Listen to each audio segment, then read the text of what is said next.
لیکن کچھ علاقوں میں کچھ رسم و رواج اس طرح کے بنے کہ جب کبھی مردوں نے کہیں پہ جارہ داری بنا دی اس کی وجہ سے ایسا ہوا. لیکن جو مجھے لگتا ہے کہ انقلابی لوگ ہوتے ہیں اور جو سمجھدار لوگ ہوتے ہیں اور جو سوچنے سمجھنے والے یا درد دل رکھنے والے لوگ ہوتے ہیں تو وہ اس چیز کو ترک کر دیتے. تو میرے والد صاحب نے بھی اس چیز کو ترک کر دیا تھا اور انہوں نے بلا لیکن ہاں وہ عزت بہت کرتے تھے. ایک بات ہمیں بڑی سختی سے کہی کہ کبھی کسی عورت پہ ہاتھ نہیں اٹھا. یہ انہوں نے ہمیں تنبیہ کی اور انہوں نے کہا کہ کبھی بھی اگر کوئی عورت آپ سے وہ کوئی کر بھی رہی ہے زیادتی بھی کر رہی ہو تو آپ نے ہاتھ نہیں عورت کو اٹھانا. انہوں نے یہ ایسا سبق ہمیں ضرور دیا. لیکن انہوں نے کہا کہ کسی کو کمتر نہیں سمجھنا.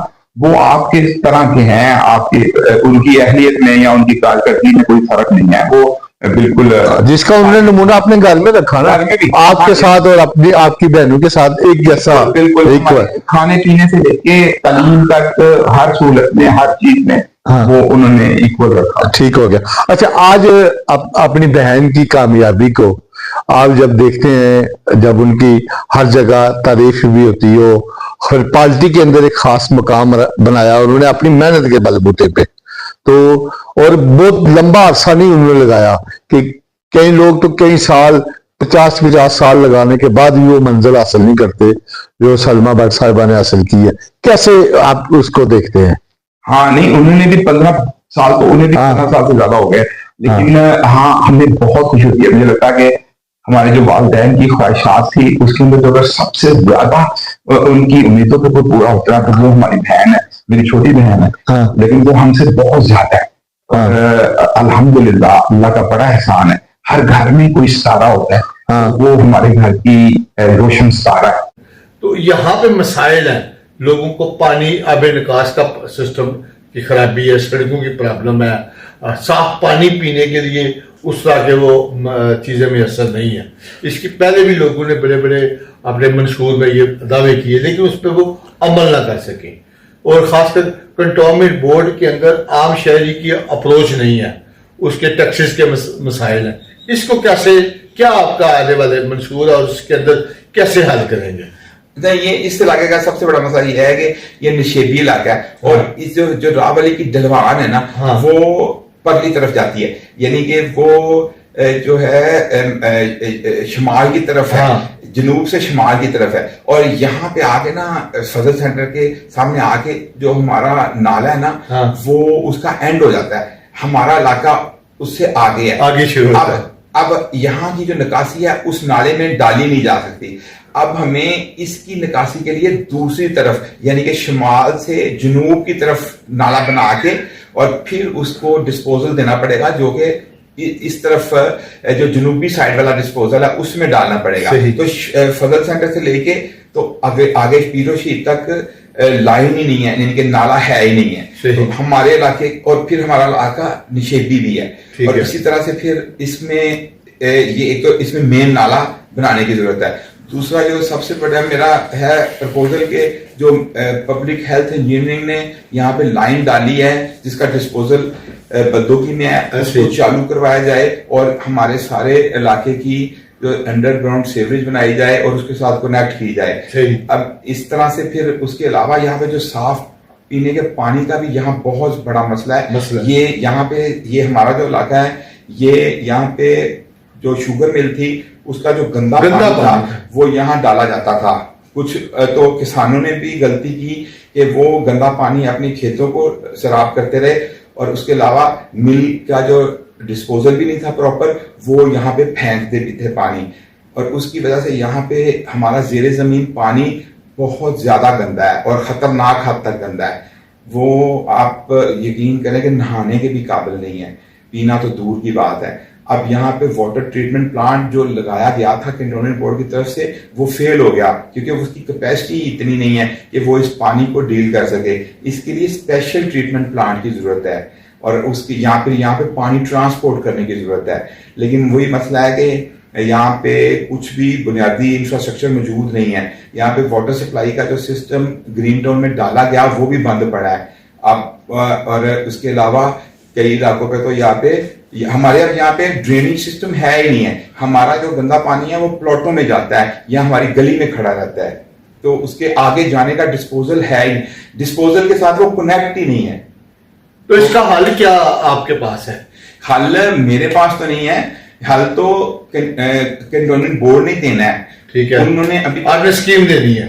اسکیم میں نے نہیں دینی، وہ تو انجینئر صاحب نے بنانی ہے.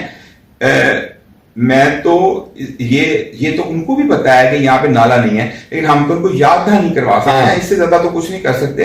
اور یاد دہانی تب ہم کرواتے ہیں اسکیم بنتی ہو ایز اے ممبر، اگر لیکن وہ ان کے پاس وہ اس کے لیے کوئی ابھی تک انہوں نے اس کو اپنے پلان کا حصہ نہیں بنایا. انہوں نے ابھی تک اس کے بارے میں نہ ہی سروے کیا ہے، نہ ہی کوئی انہوں نے ان کے ابھی ایجنڈے میں یہ چیز شامل نہیں ہوئی. سب سے پہلے تو ہم نے یہ درخواست کر رہے ہیں کہ اس چیز کو اپنے ایجنڈے میں شامل کریں. ابھی تک تو ان کے ایجنڈے میں یہ چیز شامل ہی نہیں ہوئی. اچھا، ایک اور جو مشکل بات میں آپ سے کرنے لگا ہوں، کیونکہ آپ کی پنجاب کے اندر بھی گورنمنٹ ہے، وفاق میں بھی ہے، آپ کا مسلم لیگ گرانے سے تعلق ہے. جو ہمارا جو حلقہ ہے یہ سیاسی طور پر یتیم حلقہ میں اسے کہتا ہوں، وہ دو وجوہات سے. یہ کنٹونمنٹ بورڈ کا ایریا، نہ اس کو کنٹونمنٹ بورڈ اس طرح آنر کرتا ہے، نہ سٹی گورنمنٹ کرتی ہے، نہ ہمارا ایم ایل اے یا ایم این اے یا نہ ایم پی اے اس طرح اس کو ہمیں یہ دیتے ہیں. اس لحاظ سے میں اس کو یتیم کہتا ہوں. یہ جو مسئلے ہیں ہم لوگ پنجاب گورنمنٹ سے بھی حل کروا سکتے ہیں، لیکن ہمارا بدقسمتی سے جو ہمارے ایم این اے ہیں وہ بھی اس طرح فعال نہیں ہے، کام نہیں کرتے. اس کے لیے آپ جماعتی طور پر بھی آپ لوگ مل کے راولی یا اس علاقے کے جو لوگ ہیں سیاسی کام کر سکتے ہیں. ہاں، میں فیلڈ مارشل حافظ منیر صاحب سے اپیل کرنا چاہتا ہوں کہ وہ ہمارے سول علاقے کو، گجرانوالہ کنٹونمنٹ بورڈ کے سول علاقے کو اس میں سے کنٹونمنٹ بورڈ میں سے نکال کے تو دوسری لوکل گورنمنٹ میں شامل کر دیں، تاکہ ہم وہاں کی سہولیات سے جو ہے استفادہ حاصل کر سکیں. کیونکہ یہ ایک وفاقی ادارہ ہے تو کینٹ میں اتنا یہاں پہ فنڈ اکٹھا نہیں ہوتا کہ ہمارے کام ہو سکیں. اور پنجاب حکومت کے ہم ایریا میں نہیں آتے، وفاقی حکومت کے جو فنڈ آتے ہیں وہ کنٹونمنٹ بورڈز کے لیے نہیں ہوتے. کنٹونمنٹ بورڈ جو ہے وہ صرف اپنی کلیکشن اکٹھی کر کے اس میں کام کرنا ہوتا ہے، وہ کلیکشن ہی نہیں ہوتی. یہاں پہ لوگ بلڈنگ ٹیکس نہیں دیتے، کمرشل ٹیکس اکٹھا ہوتا ہے، اس سے بڑی مشکل سے کنٹونمنٹ بورڈ خود چلتا ہے، ہمارے حصے کچھ بھی نہیں آتا. تو اس کے لیے اپیل ہی کی جا سکتی ہے، اگر ممکن ہو وہ اس چیز کے لیے اپنی جدوجہد بھی کرنے کے لیے تیار ہے. عملی جدوجہد کیا کرنی ہے، ریکویسٹ ہی کرنی ہے نا. ہم نے تو ان کو ہم درخواست لکھیں گے، ان کے پاس جانے کی کوشش کریں گے اور آپ کے پروسیس سے بات پہنچانے کی کوشش کریں گے. اگر اس کی اوپر فیزیبلٹی اگر بن سکتی ہے تو ہماری درخواست ہے کہ وہ اس کو سیپریٹ کر دیں، کیونکہ پہلے منڈیالے کو بھی سیپریٹ کیا گیا ہے. اسی طرح سیپریٹ کیا تو جا سکتا ہے اگر ان کے لیے کوئی رکاوٹ نہ ہو. تو یہ تو زیادہ بہتر تو وہی جانتے ہیں جو سیول ایریا ہیں ان کو باہر نکال دیں، کنٹونمنٹ بورڈ سے نکال دیا جائے. ہاں جی، اور یہاں کم سے کم جو چیک پوسٹ سے باہر ایریا ہیں جی ٹی روڈ کو، جی ٹی روڈ والے ایریا کو نکال دیا جائے، یا کچھ اس کی کوئی کوئی کام کر دے نا. ہاں جی، کچھ نہ کچھ اس کے بارے میں جو ممکن ہے اور جو وہ بہتر آپ سمجھے کہ وہ واحد حل ہے کہ اس علاقے کے مسائل. واحد حل تو نہیں ہے، لیکن یہ بھی ایک حل ہے. جی بالکل. جی بٹ صاحب، اب بات کرتے ہیں آپ کے حلقہ کنٹونمنٹ بورڈ کا جو ہے چارٹ، جس سے آپ الیکشن میں آنے والے انتخابات میں حصہ لینے کے لیے آج کل مہم بھی کر رہے ہیں، لوگوں کے ساتھ مل بھی رہے ہیں. اب شروع سے مل رہے ہیں، لیکن وارڈ نمبر 4 کا انتخاب کیا سوچ کے کیا؟ یہ تو ایک مسائل کا گڑھ حلقہ ہے اور یہاں پہ آپ کی کوئی برادری بھی نہیں ہے، لوگ برادری ازم پہ بھی الیکشن لڑتے ہیں. تو آپ کیا سوچ کے وارڈ نمبر 4 سے الیکشن لڑتے؟ دیکھیں، میں نے یہ فیصلہ نہیں کرنا کہ میں نے کس وارڈ سے الیکشن لڑنا ہے. آپ جس وارڈ کے رہائشی ہوتے ہیں، جہاں پہ آپ کا ووٹ ہوتا ہے، آپ نے وہاں پہ الیکشن لڑنا ہوتا ہے. تو میں اس وارڈ کا رہائشی ہوں، میرا ووٹ اس وارڈ میں ہے، اس لیے میں صرف اسی وارڈ میں الیکشن لڑ سکتا ہوں. ٹھیک ہے. تو لوگ تو الیکشن کے لیے دوسری وارڈوں میں بھی ووٹ چینج کروا لیتے ہیں. ہاں، تو وہ تو پھر میرا بھائی علاقہ وہ ہے، آپ وہاں رہتے تھے، ہم اسی سے وہاں سے لڑیں گے. الیکشن لڑنے والے تو ڈی سی کالونی میں رہنے والے